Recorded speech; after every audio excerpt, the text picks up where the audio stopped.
Welcome, everybody, to another episode of the Far and Beyond podcast, episode number 3 specifically. Third.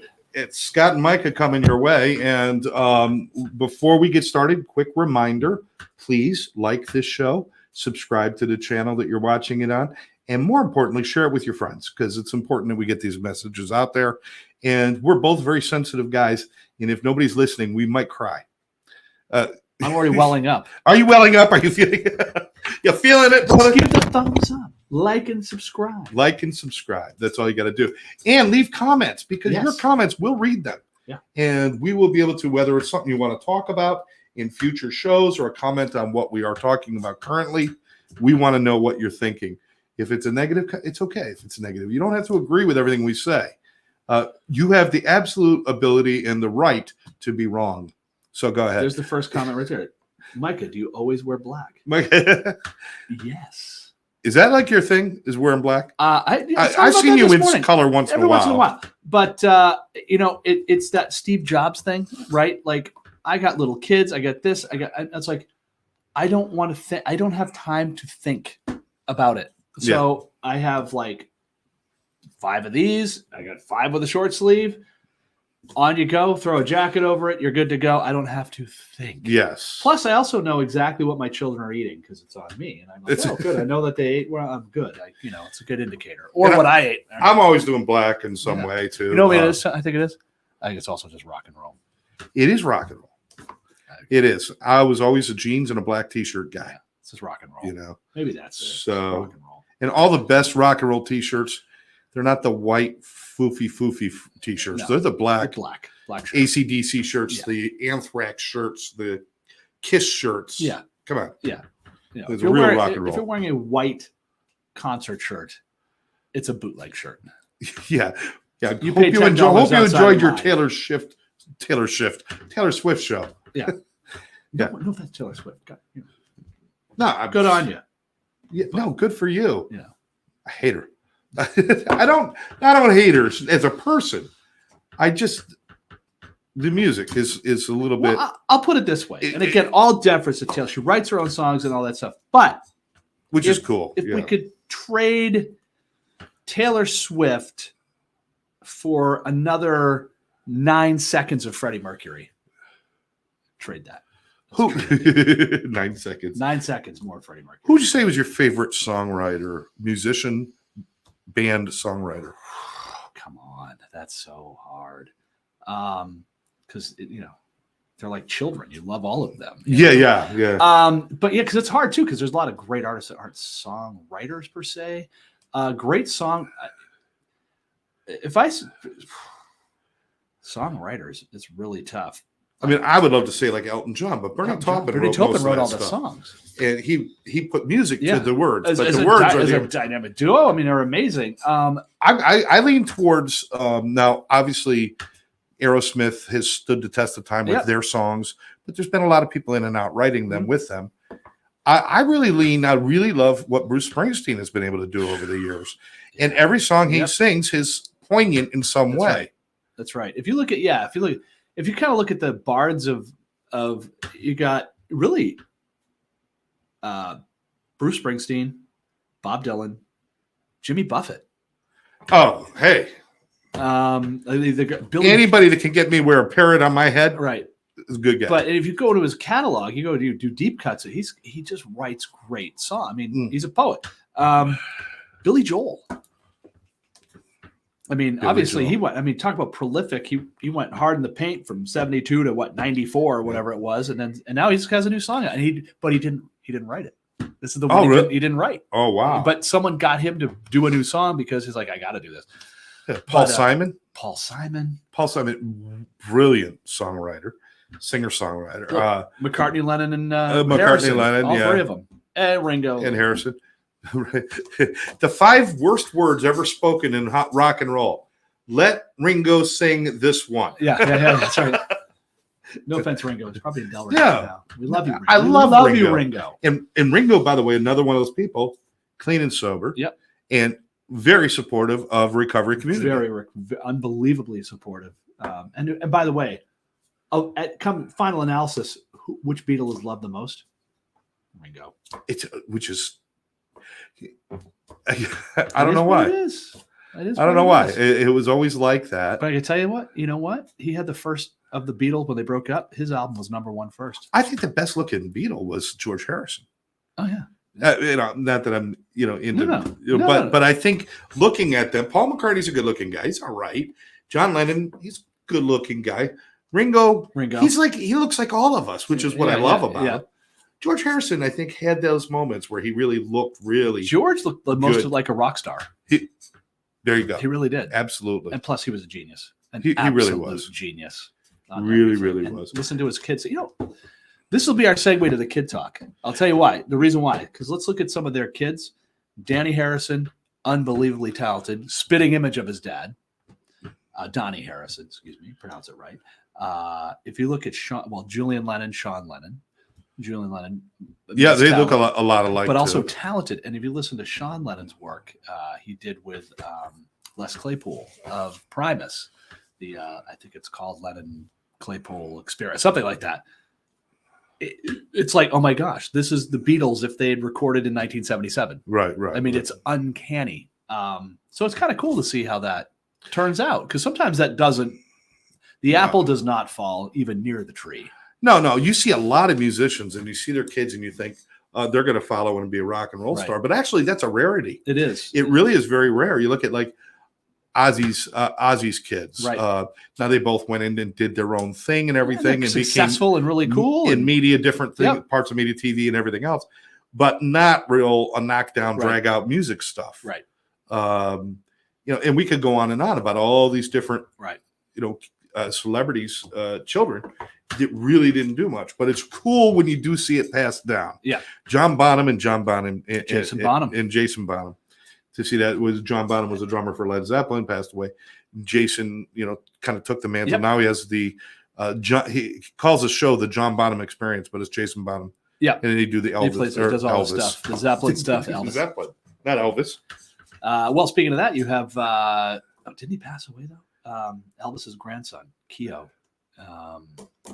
Again, I think there's been a lot of tragedy in that family. So. Yeah. Oh, so there. Oh, sorry. There we go. Yeah. Look what we do. That's what happens.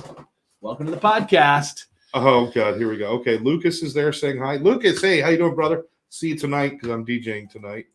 All right. There's Mr. Josh Thrasher, the venerable Josh Thrasher of Farr. This is my Farr plug because it is Farr and Beyond. All right. For those do your plug. My plug. Josh. If for Farr, we are the certifying body for recovered residences here in the state of Florida. We are building out the finest network of recovered residences in the United States of America. Part of that is because of guys like Mr. Josh Thrasher, who is director of our certification and among other things. And so when you reach out too far, you're going to get a hold of Josh and Heidi and the gang over there and the best people in the world. Unbelievable. That's why we get it done. So we get to do this because they can do what they do. And hats off to Josh and Heidi, who has stuck through it even during difficult transitions Absolutely. And things that have happened, and they stuck with it because they never lost sight of the goal of the mission. And the brilliant people, they're all great people over at Farr, including yourself, and the board that really is a very say hello to the board, and of course, caring. Kayla and Trish and Sabrina and Chris and everybody else over there. They're the best team. Speaking of comments, though, I gotta say I will speak to Sandy. You are correct. We are not dissing Taylor Swift. She's an amazing human being, an amazing talent. She gives more to the, she sets the bar for giving back to communities. That has nothing to do with this. We're just a couple of old rockers, probably jealous of her skills. Taylor Swift is a force to be reckoned with. We love her to death. But again, I would trade her whole catalog for one more Freddie Mercury song. That's just me. That's just me. Not love of Taylor Swift. She's mad respect. Yeah, brilliant. And she does great community work. She's an amazing and yes, she roots for the wrong football team, but that's everybody's got problems. But she is someone that a lot of musicians and a lot of kids and young women. And everybody should look up to. That's the type of stuff. Just not my type of music. It's just a music thing. Yeah. It's just a music thing. Again, we got Taylor Swift. Anita is saying hello to you, Micah. Dr. Kokopis, another shameless plug. If you are out, this is Dr. Anita Kokopis who's chiming in to say hello for those in Palm Beach County, reach out to pbchub.org and the Recovery Community Hub of Palm Beach County, which is our local RCC up there. Wherever you are listening here, please connect with your Recovery Community Center or your local recovery community organization, because that is the network that is designed to help those in recovery, those that love people in recovery, those that want to know about recovery. It's where the action happens. So now that takes us right to where I want to be today. boom. See, I knew we'd get there eventually. RCCs, RCOs, Yes. Even treatment centers and different treatment modalities. Yes. All these things are things that most people don't have very many clues about and don't understand how it works. Not to mention the multitude of mental health agencies out there doing good work as well. So we have to be a little bit better at getting the word out and educating the community. But I want to talk about today is education about mental health and addiction and the lack thereof in our schools. We spend so much time. Listen, schools, you have to take your math. You have to take your literature or your English or whatever you want to call the class now, history and the science. Mm-hmm. But each year the science goes from, you got to do basic science to biology to microbiology to this and this. Sure. In math, you're doing basic math to algebra to what's in the middle there. It's not calculus. Obviously, your favorite classes in school. Yeah, those are the ones. Those were the best classes to sleep in. Just a little. We've got all these, and then we've even got like mandatory. You have to take a language and things like that. But nowhere in there does it have, first of all, life skills, and second, I mean, they had home economics. They used to. And remember home ec in our day? Loved it. In our day. Guys took wood shop, that was home ec, and girls baked. That's what they did. We had both. So home ec should be, how do you balance a checkbook? That's what it used to be. How do you fill out how do you do your taxes, and how do you do this, and how you do, that's what home ec should be, and it never was. But more importantly, what we're not talking about is understanding the human mind. We'll study the body, we don't study the mind. Do children understand the difference between sadness and depression, clinical depression? Right. Do they understand what anxiety is? Do they understand how to take care of yourself, self-care, mentally self-care? Do they understand addiction? Right. We don't talk about any of these things, and I think we could change a whole paradigm of stigma and everything else if we started talking about it in schools and saying everybody struggles sometimes. And if you do, here's something that you could do. Make sure that you understand that if maybe your mom or your dad is having a problem, and maybe it's something you could do. There's so many things. What's happening, though, is kids are being either abused or ignored, or something's happening because of mental health in the family.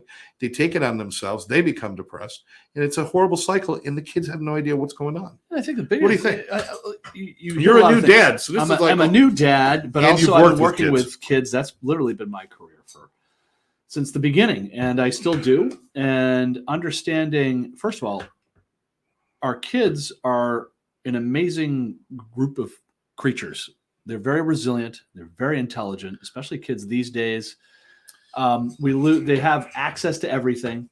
Yeah. Here's the challenge, is that a lot of times we react to crises and then try to fit the needs of the kids because of crises. So let me give you an example. Take Columbine.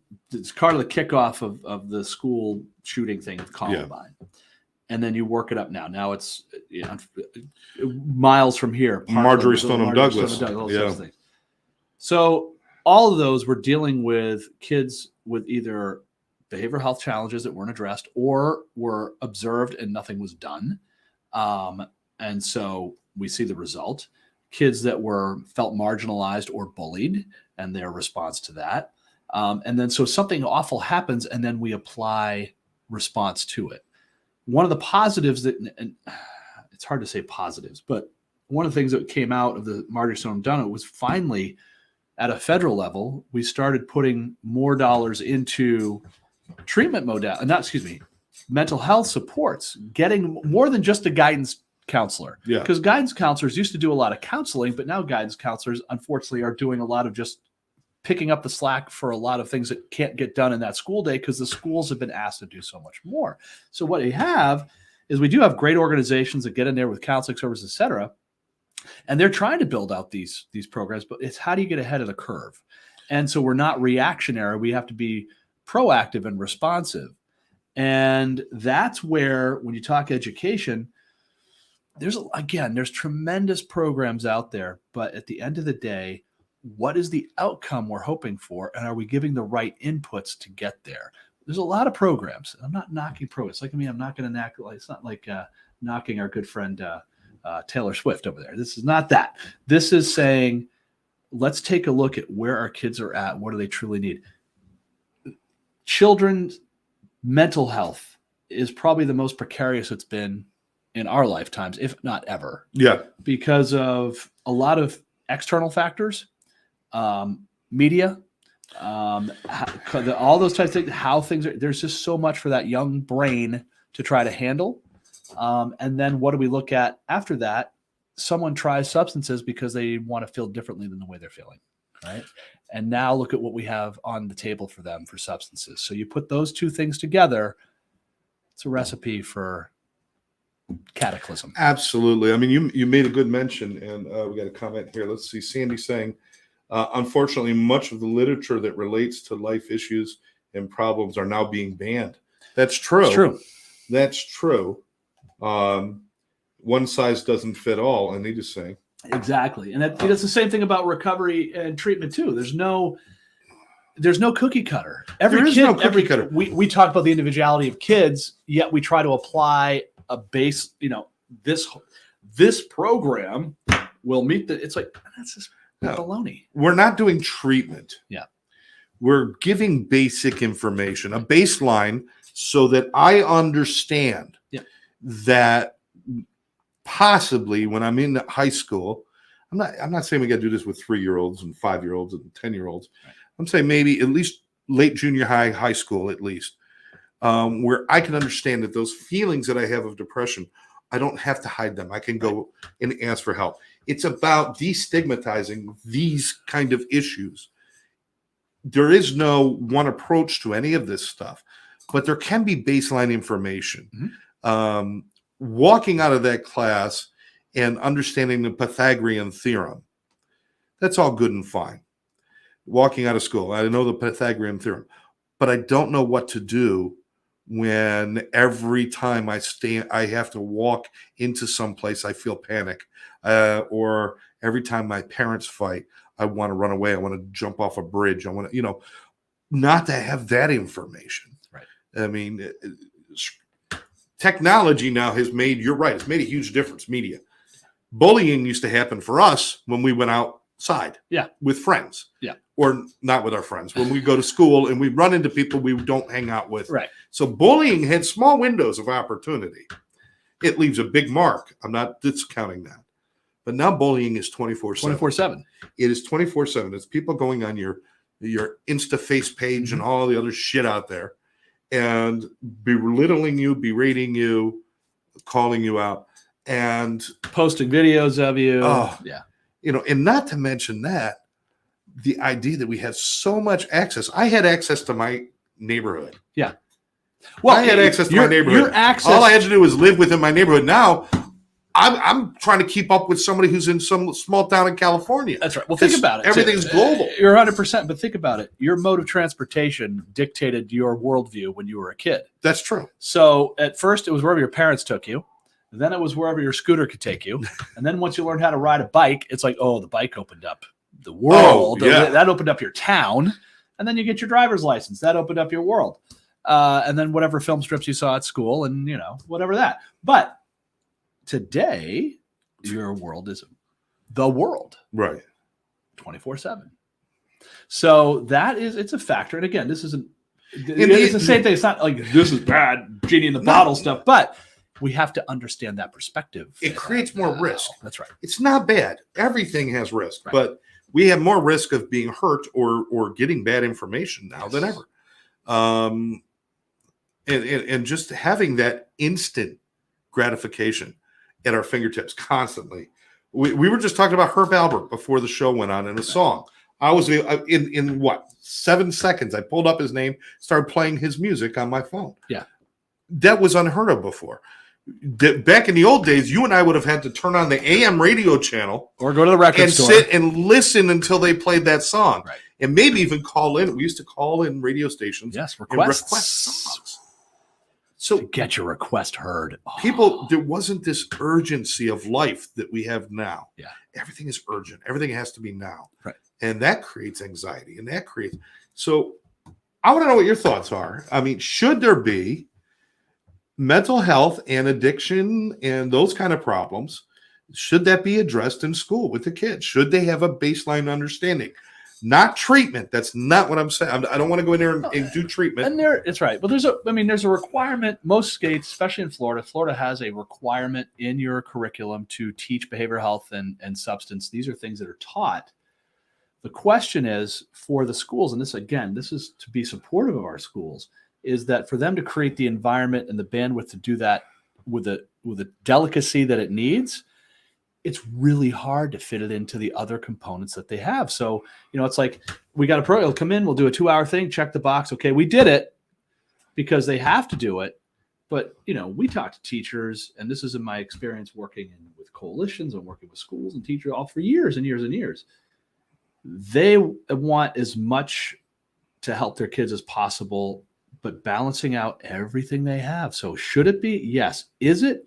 For most places, yes. Do most schools want to? Of course they do. It's trying to find out what's going to be effective, right? Yeah. That's the big thing. It's less about the what. It's like, what's the first of all, let's talk about what's the goal of it. Is it because we got to do it, or are we trying to change the culture of the school, right? And that's one of the things. Well, we're trying to change the culture of the communities. Sure. And which then and a school is a big part of that. Yeah. In your first 18 years of life, that is, besides your family, that is your number one influencer, is your schools. Right. And if they can create an environment where they say, it's okay to talk about depression. Yeah. It's okay to do that. And then we get it, I don't want to get into sexual education and gender stuff, and because people they'll get all up into craziness with that stuff. It's not what we're talking about. Sorry. This might happen on and off. We've both been sick.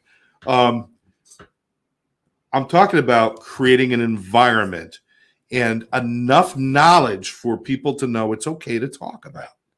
That's all. Yeah. I want them walking out and saying, I know that if I have a problem, it's okay for me to say I need help. Sure. And also just to change the tone of a negative culture in a school, and you change it, and shout out to Speak Life and Bullying, another program I kind of follow. All right. And the whole idea there is it's like, let's, take bullying, because that's one of the primary mental health traumas. People will, if you're talking about trauma for care, kids like adverse childhood experience being bullied in school. That sets a lot of kids up. So when you look at bullying, you have the person being bullied, but you also have the bully. Yeah.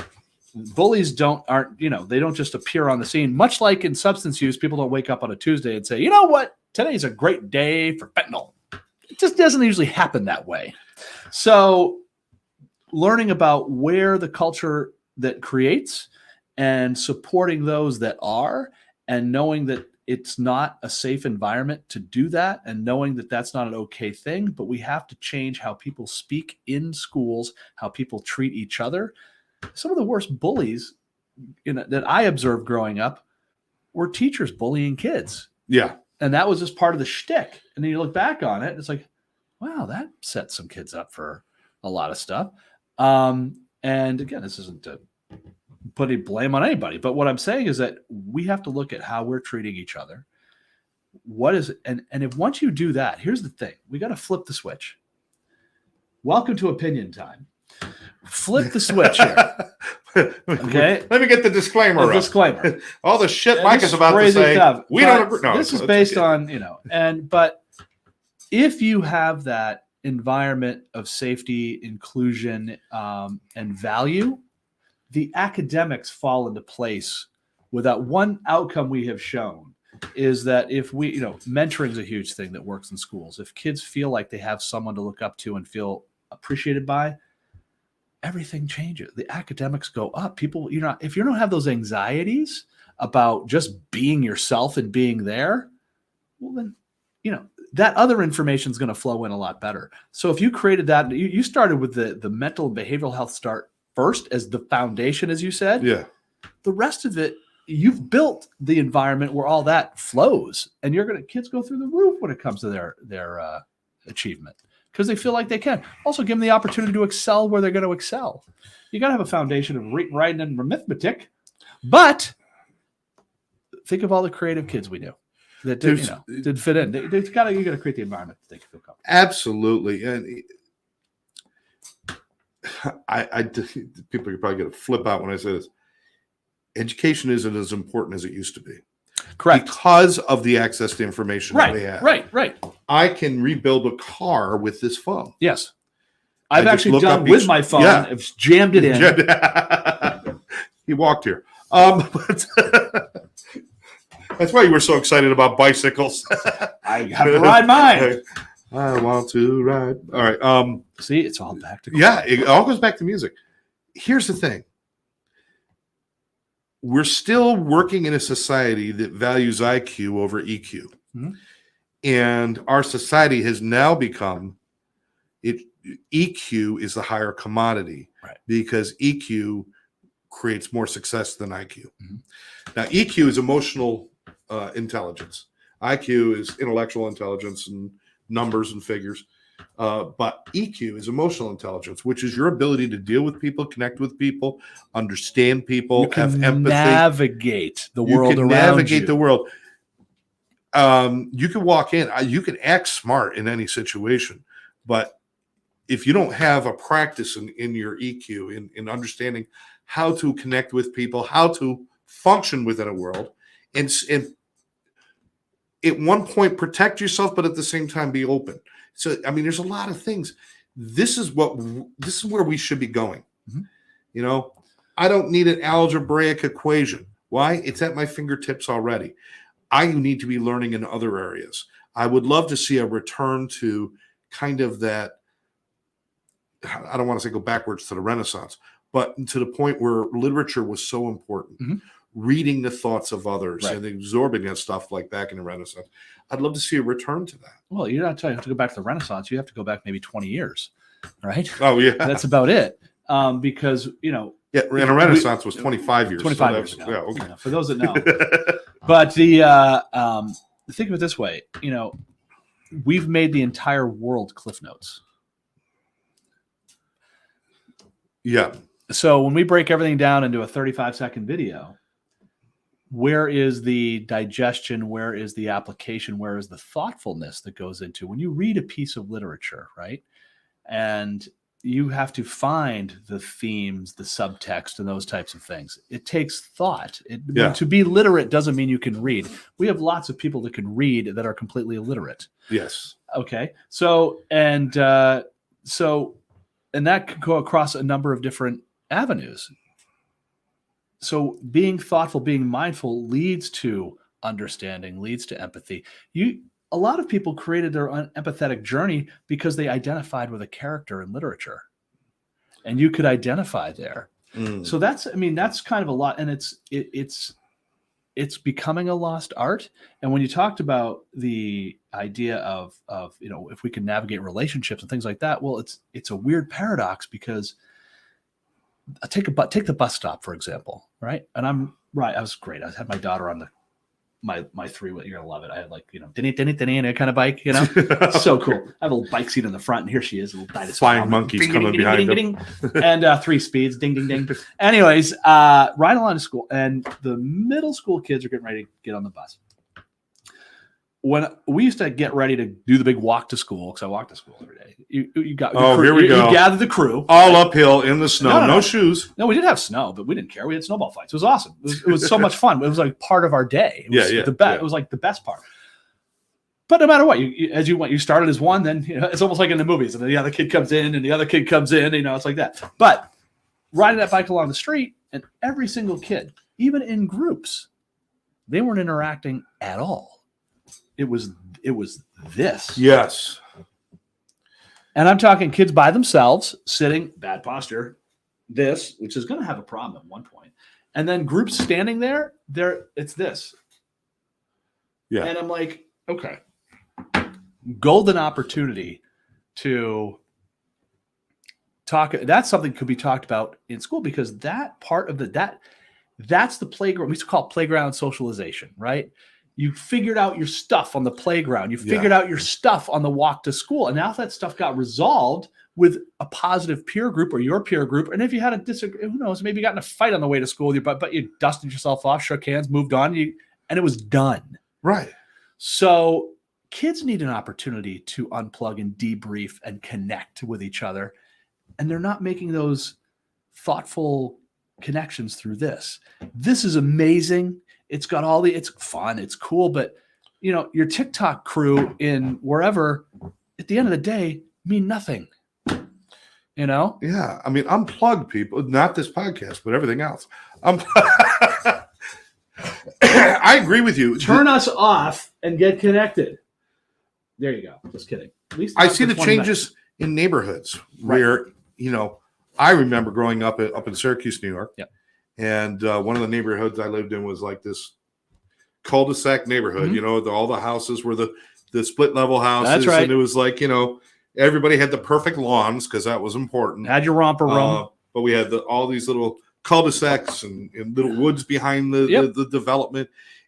But every after school day and every Saturday and Sunday, you drive through the neighborhood, you see dozens and dozens of kids playing everywhere. Right. They're playing football in the field. They're playing whatever. They're sitting around, playing with mud, whatever they did. Lighting stuff on fire, whatever. Jumping off swing sets and seeing, I don't know if kids do it anymore. I know I never did get all the way around. Did you ever on a swing set? It's not possible. Did you try? Oh, everybody tried. Well, we all tried. Yeah, physics eventually catch up if you get to the top of the fulcrum, unless you had something propelling you, and then I think your head explodes. Yeah, I've had at least 2-3 concussions doing that stuff. Yeah, but that's what we used to see. Now you drive through it, and it's like a ghost town. Everybody's inside. They're on computer. Not everybody, but most. They're inside. They're on computers. There's no socialization the way it used to be. So you're losing the EQ. Yeah. But you know what? Here's the thing too, and this is the crazy paradox. This too. Part of the reason is, and it comes down to, it's like a snowball effect. If you look at but when you have access to this and the environment. So think about this for a second. Our entire school career, when you were in elementary school, when I was in elementary school, all the way through high school, and I bring this up to kids, I said, give me the number of mass school shootings. Take a guess how many there were in my 18 years or whatever it is, 12 years of public school education. And they're like, oh, I don't know, 10, 15. And I said, in the country. And they're like, oh, 100? I'm like, 0. Yep. 0. Were there small incidents here and there? Most likely. Was it, but did you have, it wasn't until Columbine. Blowing up the toilets with an M80. Yeah, well, that was. That's fun. Sorry, D4B. Anyways, the statute of limitations right about that, right? All right. So, but the point being is that Columbine changed the world. You went to school. The most unsafe thing at school, unfortunately, was, I'd say, bullying. It's very real. It's never gone away. Absolutely. But I didn't go to school. There was a shooting range in my school. ROTC had a shooting range under a ramp. Our school was ramps. So, and you'd be walking to class and you hear ding, ding. And it's like they're shooting 22s in school. In Old Town, Maine, where one of my last Maine postings was, the school was only a few hundred yards off really good hunting woods. And you brought your gun to school, and they didn't want to keep it in your car because no one's stealing them because they're worth a lot. Kids were coming into school with guns, locked up. Teachers, everybody locked up. It's because you didn't want to lose daylight at the end of the day because you couldn't hunt after dark. Not a single ever an incident. So it is, and this is not, again, opinion. This is not a gun question at all. It's if kids aren't feeling safe because what has happened, well, that has an effect on their mental health. And let's look at COVID. We shut every kid in home. All of a sudden, every single parent in the United States for a period of time was homeschooling. and all of the things that went with that. So we're going to be unwinding the effects of that for years. We For a have long time. We have a group of kids that's basically educationally lost. They lost 2 years of education. It's hard to catch up. So, when you talk about it, and I like what they say, one making ramps and jumping bikes. That was Not mutually exclusive. And again, by the way, those ramps we used to make, yeah, there were nails sticking up through the wood, but because there was we already didn't nail them together. There. We grabbed 2 cinder blocks. We took a piece of plywood that wouldn't hold your own weight, and decided to use that to all jump you a had bicycle. to do was add more logs underneath. And not only is it unsafe because you're wearing no helmets, but you're doing this on a bicycle with a banana seat, which is recipe for disaster coming down hard on a banana seat. And by the way, either or both on those on fire at some point. It's only this ramp's good. Way to go, Billy. Let's put it on fire. Cool. Let's spray hairspray on your tire and light that on fire. Fire plus fire. Yes. So how we survived, I don't know. So I get it. Decision making, it still hasn't changed. Brains develop bottom to top and back to front. This decision making part is late in the game, but there's also a little bit of soft landing, not so much on the bike ramp, but when you went to school, there was almost that contract of safety. It was, when I mean that, it's like your basic needs, your basic physical, again, we know we know those things are happening, but you weren't afraid of something horrific happening. And, or it was always, that's going to happen someplace else. And it's not someplace else anymore. So those anxieties kids have, they're very real. So, I mean, my 5-year-old in kindergarten, when they're doing an active shooter drill, what does that do to the mind of a 5-year-old? And they have to do it. Well, I know when I was in school, which was, I'm a bit before you, but we had nuclear stop, drills. drop, and roll. We had get under your desk. We actually had fallout shelters because a lot of schools were built with fallout shelters. Fallout drills. Because we were afraid ever since the Cuban Missile Crisis, everybody would panic. Everybody had bomb shelters in their schools and everything. I don't know. They probably still do. But, and what good would they have done? But I love the getting under your desk. Yeah. Get under your desk. Yes. Okay, nuclear bomb hits. Yeah. But I'm under a desk. You're under a desk. I'm safe. My dad. I got to tell you this funny. But this is more horrific to have somebody that you go to school with come in there, right, and blow kids away and do that kind of stuff. You're right, and to have just the reminders of that every day, we do that. But then it's like, okay, I understand, and that's important. It's important they know what to do in case. Yes.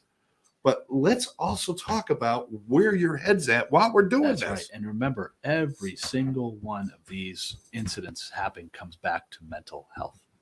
Every single. I want to make a distinction because I had Gail Giese in here. Amazing. Shout out to Gail. Love Gail. I love Gail. Fantastic. We're the mental health. Fulham Hack. Yes. Florida Mental Health Advocacy Coalition. Great work. And she was I had said something very similar to what you just said. And she was like, wait a minute. You can't lump them all in there. I'm like, okay, so let me make a very clear statement. Not all mental health people are violent. Oh, no. Yeah, I want to make that statement because 100%. I'm sure that if Gail watches Gail, this, please, she's hit me out on it. I'm going to be on the phone with her later. She's going to smack me around. Shoot us both. She's absolutely right. But a lot of the ones that we're seeing, especially these odd situations where they're walking into schools or shooting up concerts. Right.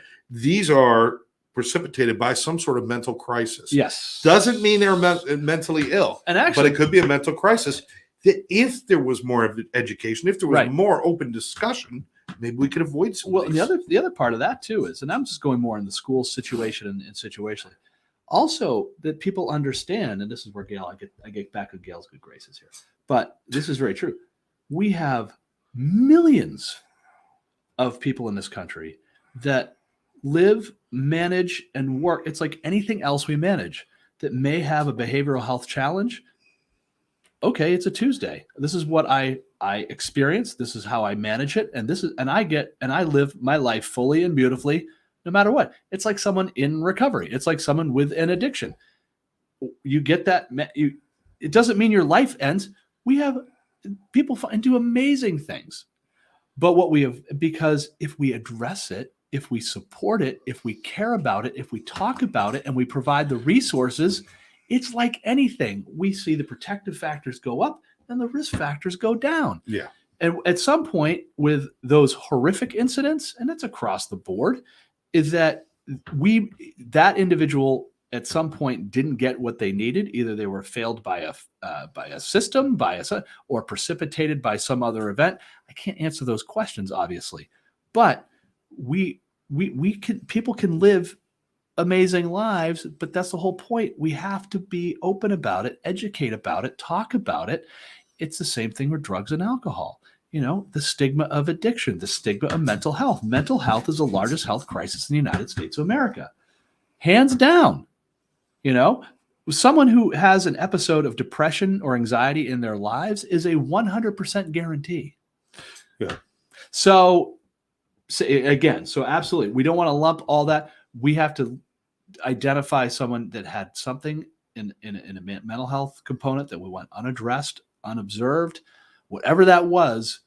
We need to learn from that, and we need to make sure that's why I went back. So if we create those environments of understanding, if we just had it was great. It was on yesterday. It was with FAU. We do a lot of shout outs to. We have good stuff happening down here. FAU and our card program. It's a podcast. It's a webcast. Got to get our webcast and our podcast separated, right? Mm-hmm. And this was really awesome, talking about recovery in the. They do a lot of work in recovery with autism spectrum disorder, and having people understand how those individuals perceive the world and live in the world and see the value in it, but also understand can't apply certain constructs because it's not going to happen. There's not going to be an understanding of it. Yeah. It was brilliant. And it's like, because I did 10 years I worked with youth with autism spectrum disorders. These are amazing kids that just have to be understood in their way. Yeah. And I want to say understood differently. Not one's different. You have to understand them in as their own individuality. That's where I hate to say for schools, because of the pressures we put on them, because of what we laid on our schools with all this stuff. I mean, think of teachers. You got a teacher, you go teach math. Okay, well, now I got to teach math. I'm the behavior specialist. I'm the bullying prevention specialist. So, we got to look at how, but they can be such community centers for growth. That's what we're trying to do. We're trying to build our kids. That's number one. We're trying to build our kids, keep them safe. We are. And, they've done a lot of things that kind of work in an opposite direction. Schools have.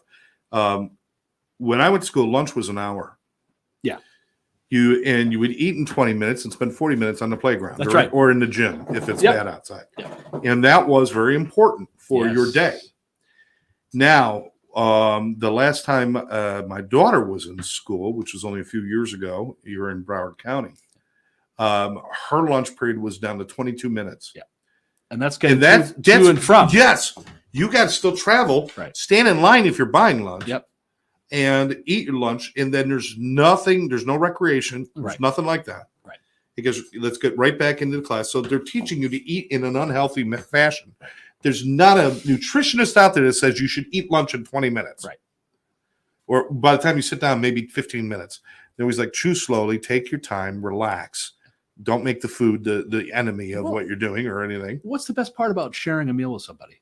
Other Conversation.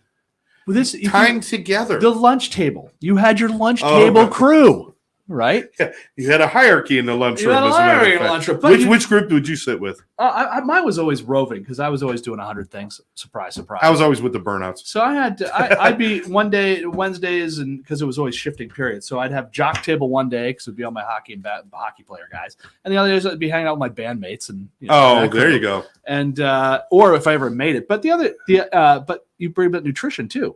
Our brains need nutrition, and think about the kids. And this is a sad statistic, gang. There's a lot of kids where if they don't eat at school, they don't eat. So these are things that we're talking about a lot. I mean, we have an hour on a podcast. We're not here to stir the pot and say, "Yeah, good luck, everybody." But we have to start looking at things holistically. We have to generate thoughts on this stuff. Yeah. We can't. We're going in the wrong direction. It needs to be reeled in. We need to look at it and say, listen, people need to understand basic educational skills. Yeah. That's And true. And humanity. I'm not taking away math or history or any of those things. We need it. We need, especially history. Yeah. Because like my sponsor used to tell me, you forget to remember, you're doomed to relive. That's right. We need to understand our history, where we can, real history, Yeah. not revisionist history, not a history that we decide, well, we're uncomfortable talking about that. Talk about the truth. Because if we talk It about was it, uncomfortable. It That's was. the whole point. it was not good. But I don't want to shove anything down anybody's throat, but we spent so much time trying to figure all this shit out, and nobody sits there and looks and says, how's Bobby feeling? Right. And does Bobby know how to express what he's feeling? And is Bobby comfortable expressing how he's feeling? Because Bobby can graduate at the top of his class and be a basket case up here and feel completely alone because nobody ever said it's okay not to be okay. Right. It's a simple concept, people. I would rather take a bunch of people who, and they even got rid of cursive writing. You know they got rid of that? I know. That's bizarre. What the hell? How else can people not understand my writing? Doctors are screwed. But yeah, how do you even do a signature anymore? If you don't have cursive writing, how do you do a signature? You have an e-signature. That's true. Take your finger. So everything is changing, but what we're not doing is we're not addressing the real problem we're having. Mental health issues are a crisis in our country. Mm-hmm. Addiction is a crisis in our country. Right.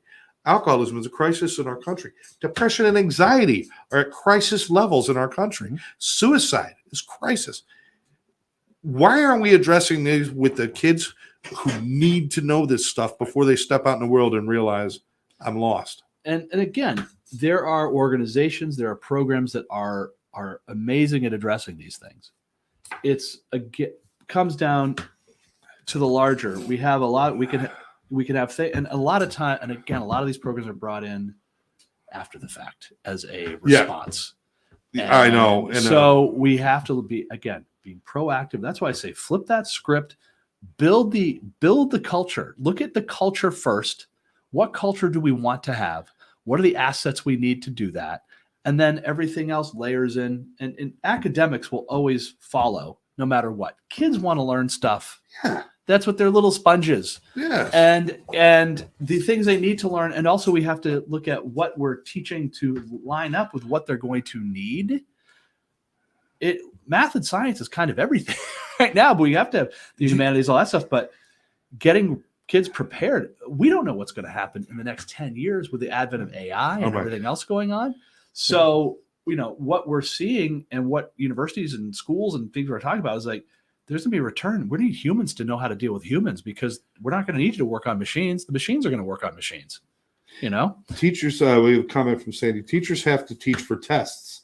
You don't have time to individually deal with anyone who doesn't fit in a very small box. Sandy, you hit a big nail on the head. Nailed it. Because, ready for this? Because those results, those test results, that grade your school gets is equal to the funding and other supports that come to your school. So what we've also seen in schools is that the kids that aren't achieving at those levels somehow magically get to another school. All right. So the school gets a better grade, but I think we had Tommy today. Tommy's not getting the disservice of and who knows what amazing potential this kid has, but he's not hitting these 5 marks. That's it. Skip it out, kid. And I'll tell you what, human beings were not designed to sit up straight in a sterile environment and learn. We're designed to work within a certain amount of chaos and a certain amount of things. Look at the teachers of the year. This is what I love. You ever see the teacher of the year? They take them in the classroom. It's never that classroom that's super clean and neat. No. And all the desks are in a perfect row and there's just the ABCs on the wall. No, these are the ones that got balloons hanging down and bright colors everywhere. They got an iguana over in the corner. They're playing Queen on the speaker. They got all this crazy shit. And it's like, how is that the teacher of the year? Why? Because you stimulate more than just trying to shove information in their head. You stimulate people and you grow better human beings that way. And it's so funny you mentioned that. And this was a meeting I didn't get invited back to. I get not invited back to a lot of meetings, just anyways. But this is in Palm Beach County. I won't name the meeting or name the group or anything like that. However, they were discussing this phenomenal program they had, which was basically like that. It's like they really individualize it. Kids have a chance to explore like all the and it was like a pilot. And we had like 14 students, and it was amazing. I was like, I sort of had, like I said, why is that not the norm? Why is that the exception? Why are we, if this is the way, and we all know this is the most effective way, why aren't all kids open for that? That's right. And they used to say I didn't get invited back. And, but I'm a firm believer in that. I'm also an experiential educator by training. Let me tell you what people know. We know for a fact that older kids, early teens, late teens, the teenage kids learn better later in the day. Yeah. They are less effective first thing in the morning. Young kids are more attentive first thing in the morning, and they lose thought. Yeah. So why aren't the little kids going to school earlier? In some schools they are now. And you know the reason, number one reason why? For the intramural sports programs. Yep. Because the sports programs, they can't start them at 6 o'clock at night. They want to start them at 3 o'clock in the afternoon, or 2:30 in the afternoon. So they got to get the kids in there. Well, remember too, how basic information tells you they learn differently. Our school day was based on the work day, not anything to do with biology. Yeah, it's true. So even as everything it was all set up by the factory. So remember, look, originally we were sun up to sundown, and that's how we did everything. That industrialization period changed the way we educate and how we educate. Those rows of seats were designed to make good citizens and good factory workers, right? Yeah. We're well beyond that place now. So we have but you turning in educational systems like if this was a battleship, you got to turn it. It takes a while to turn it. So I think we have some good folks in the mix, and I think we're going to get there, but it's going to take a while to turn that tank. And one of the other challenges we face is that all of a sudden it's like it was like the old days. If like my kid didn't make this team, we'll just start a new team, right? It wasn't like, hey, you try it again next year, go get better and try out. It's like, well, obviously my kid's got to be there, so you didn't make the hockey team. Yeah, we're gonna start a new team. That wasn't me. I made the team. Anyways, second try. But the other part was that so we have a lot of our public schools are our public schools. We've always had private schools.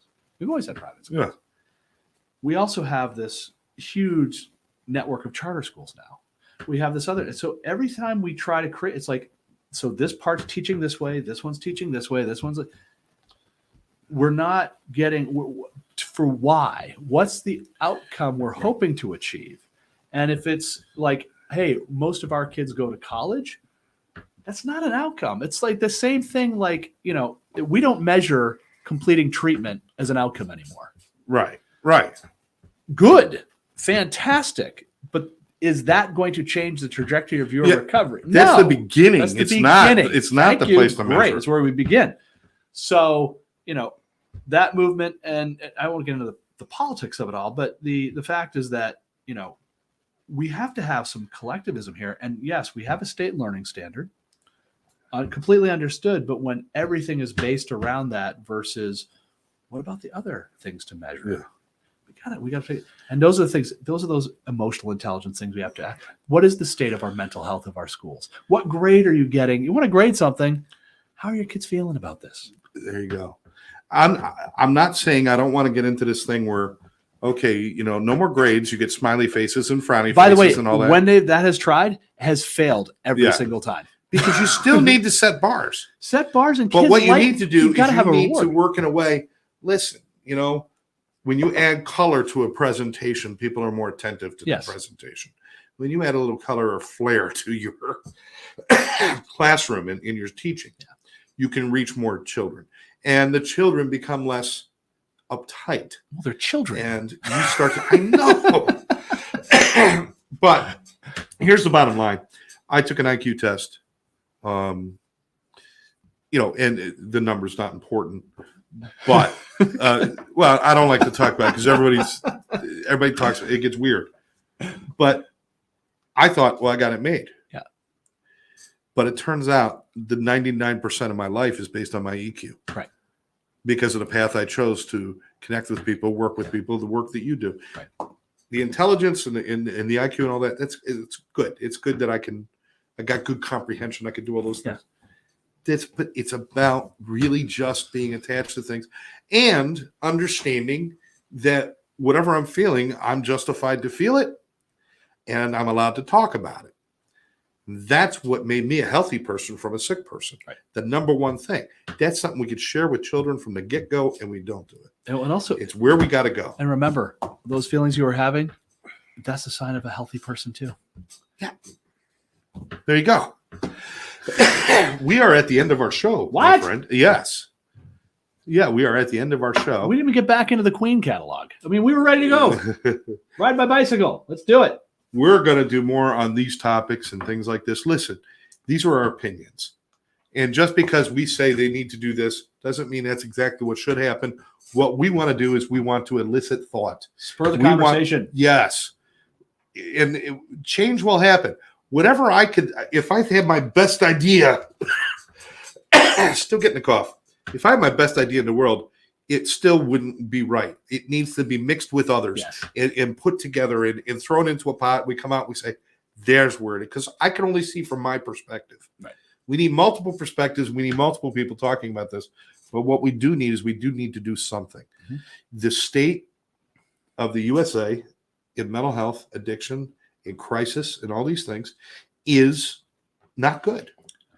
And it's something that can be dealt with. And Gene Ritchie is with it. Gene, hey, how you doing? And here's the thing. These opportunities, get the discussion going. And also, you got to get engaged. You have to engage. If you're not engaged in the process, then you're not part of the process. And, if people are struggling, how do you help? Reach out to your educators, your teachers. They're amazing people. They're struggling just like anybody else. Think about it. The work they have to do, the pay they get, and everything else, it is not. We're losing teachers left and right. They're retiring early. They're not going into the field, and they're probably the most important interface our children are going to have with the world for 12 years of their lives.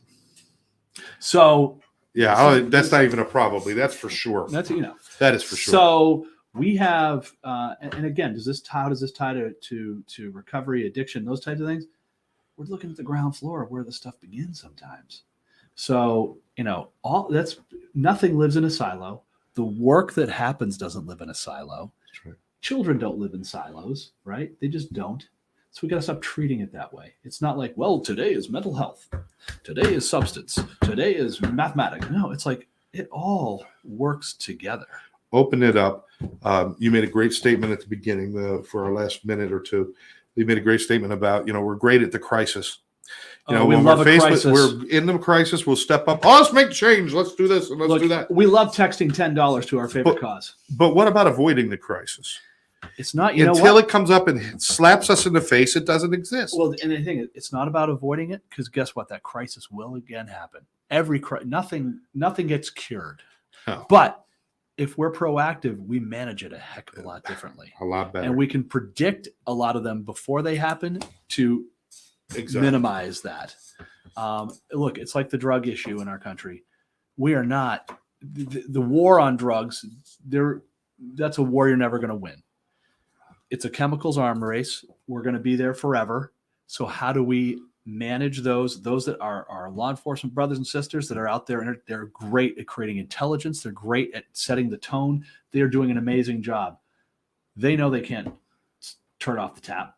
So we have to work with them. We have to work with our recovery community that has lived experience, that understands it. We have to work with our neighborhoods, our communities, and look at how we get to why we want to use these things so much, why people want to feel differently. You start doing that, you start stemming that tide of need. When we start seeing it bounce, is it going to always be, guys, I'm sorry, gang. It's always going to be there. But how we deal with it and what we do with individuals and how they're treated, that's how we change the culture around it. Micah, you're absolutely right. And that'll be a future topic for us for sure. We'll have many of them. Where should the war be fought? The war on drugs, cutting off drugs and getting rid of drugs isn't the solution, because people, whether drugs exist or not, we've got to deal with apathy. That's our number one enemy right now, is apathy, or just turning a cheek and ignoring things. Right. So many things. But hey, leave your comments. I want to thank everybody out there for joining us, for your comments now. Remind you again, please subscribe, and share this with your friends. Final thought? I think you just said it. Share it with your friends, but reach out to your friends. They're for a reason. Let's connect with everybody, okay? Absolutely. For Micah, I'm Scott, and you've been watching the Far and Beyond podcast, brought to you by all of our friends over there at Farr. Make sure you check them out. Farronline.org. Farronline.org, please.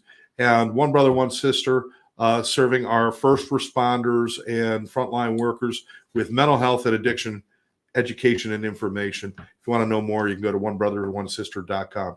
All right. I want to thank everybody for joining us. We'll catch you next time right here on Far and Beyond. Bye-bye now.